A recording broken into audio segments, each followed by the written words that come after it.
Apa sebenarnya coaching dan mentoring dalam konteks sektor publik?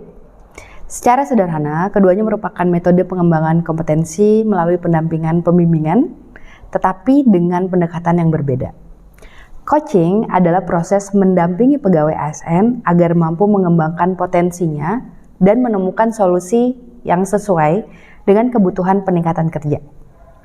Dalam coaching, coach lebih banyak memfasilitasi proses berpikir, refleksi, dan penemuan solusi oleh coachee. Jadi bukan memberikan solusi secara langsung, tetapi membantu coachee menemukan jawabannya sendiri. Sementara itu, mentoring adalah proses pembimbingan yang mendukung pembelajaran dan pengembangan karir mentee melalui berbagi pengetahuan, pengalaman, dan keterampilan yang relevan dengan sektor publik.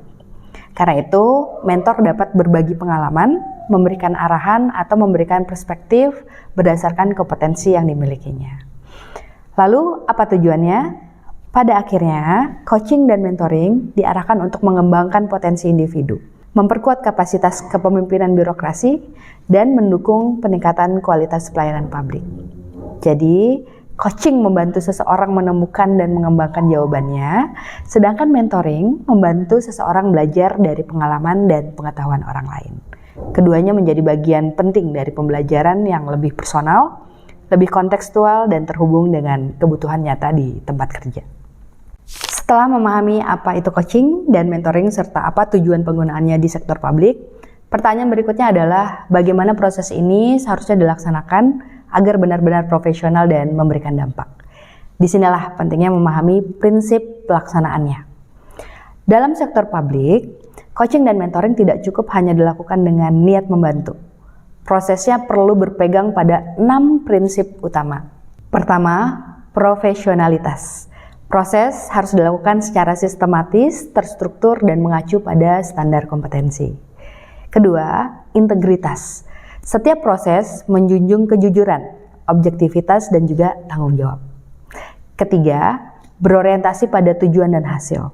Artinya, proses pendampingan memiliki tujuan yang jelas, terukur, dan terkait dengan kinerja individu maupun organisasi. Keempat, akuntabilitas. Proses dan hasilnya dapat dipertanggungjawabkan, termasuk melalui dokumentasi yang memadai. Kelima, berkelanjutan. Coaching dan mentoring bukan kegiatan sesaat, tetapi bagian dari pengembangan kompetensi yang dilakukan secara berkesinambungan. Dan keenam, kolaboratif.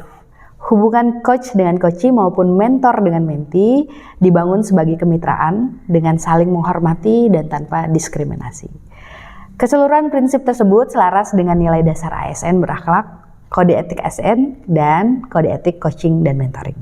Jadi, coaching dan mentoring yang baik bukan sekedar percakapan yang terasa nyaman, tapi proses yang profesional, berintegritas, terarah, dapat dipertanggungjawabkan, berkelanjutan, dan kolaboratif.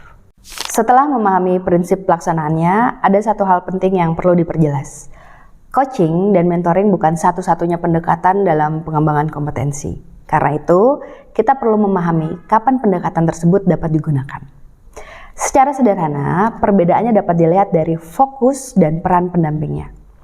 Kalau training berfokus pada penyampaian pengetahuan atau keterampilan yang sudah dirancang dalam suatu materi pembelajaran.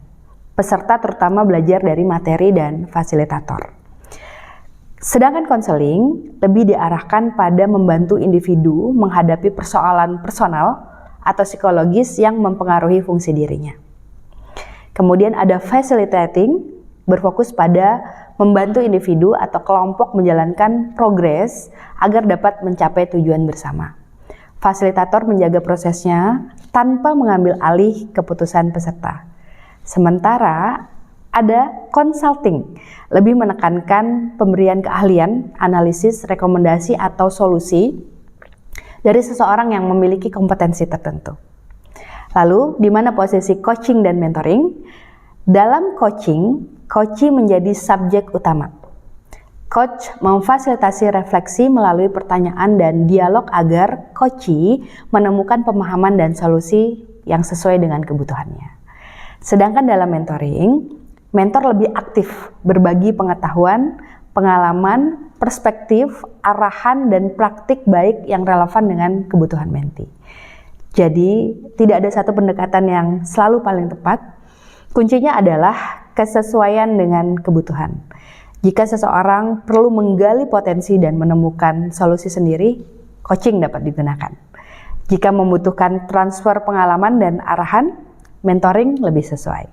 Sementara kebutuhan pembelajaran seperti konseling, fasilitasi proses, atau keahlian khusus dapat menggunakan pendekatan lainnya. Dengan memahami perbedaan ini, seorang coach atau mentor dapat memilih peran dan pendekatan yang tepat sesuai tujuan pendampingan dan situasi yang dihadapi.